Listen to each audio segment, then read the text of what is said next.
Globe aviation.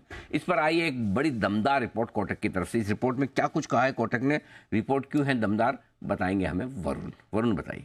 तो अनिल जी, ये InterGlobe पे रिपोर्ट है और साथ ही साथ सेक्टर पे रिपोर्ट है, पूरे एविएशन पे, और कैसे सेक्टर के डायनामिक्स बदलेंगे और उससे इंटरग्लोब को फायदा होगा, ये रिपोर्ट बताती है। ठीक है, तो इसका अगर मैं आपको जस्ट बताऊं तो ये रिपोर्ट कहती है कि सेक्टर में कीमतें बढ़ेंगी, और क्योंकि एयरलाइन कंपनियां घाटे में चल रही है तो उनके पास जो ऑप्शन है वो है कीमतें बढ़ाने का। अब ये मैं क्यों कह रहा हूँ, देखिए, इनका खरीदारी की सलाह 4300 का लक्ष्य दिया है इन्होंने इंटरग्लोब पे।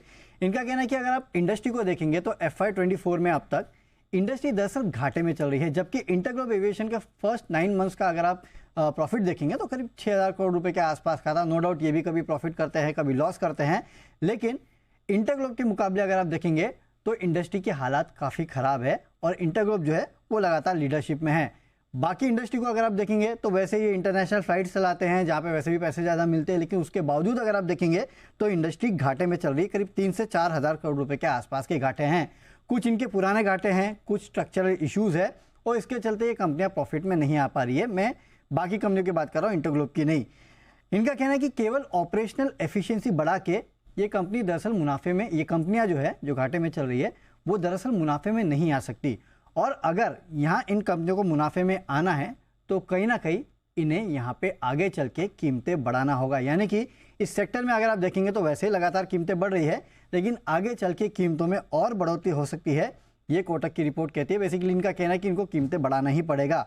जाहिर सी बात है, अगर इन्होंने कीमतें बढ़ाई तो उसका एक इनडायरेक्ट फायदा जो है वो इंटरग्लोब एविएशन को होगा, और इसके लिए आगे चल के इंटरग्लोब एविएशन के जो ओवरऑल मुनाफे हैं वो हिस्टोरिकल लेवल पे पहुंच सकते हैं, उसके पार जा सकते हैं।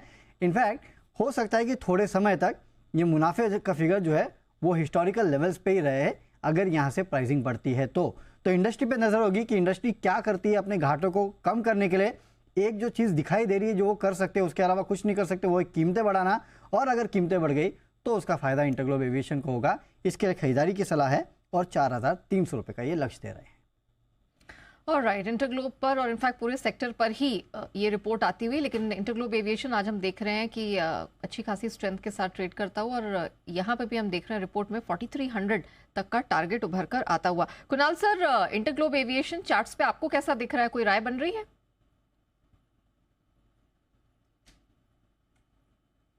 स्टॉक को अगर आप देखें नेहा, तो मुझे लगता है कि ओवरऑल स्ट्रक्चर काफी मजबूत है। स्टॉक लगातार आउट परफॉर्म कर रहा है और एक ब्रेकआउट भी चार्ट पर देखने को मिला था और उसके बाद से तेजी बनी है, लेकिन अब यहाँ पर एक कंजेशन मुझे लगता है 3650 के आसपास। तो ये स्टॉक 3650 के लेवल्स पार करेगा तब इसमें एक नई तेजी देखने को मिलेगी। फिलहाल मेरी राय में जिनके पास पोजीशन है बने रहे, एक स्टॉप लॉस रख लें 3500 के आसपास, और फिलहाल मेरी होल्ड करने की राय 3500 के आसपास के स्टॉप लॉस और होल्ड करें। 3600 के ऊपर स्टॉक निकलता हुआ इंडिगो जबरदस्त एक्शन में आ चुका है और ये एक्शन भी गजब का होता दिख रहा है। तो वैसे भी एक तो विस्तारा के नुकसान का भी इनको फायदा तो मिल ही रहा है, नए एयरपोर्ट्स का फायदा, लोड फैक्टर बढ़ रहा है, पैसेंजर्स बढ़ रहे हैं।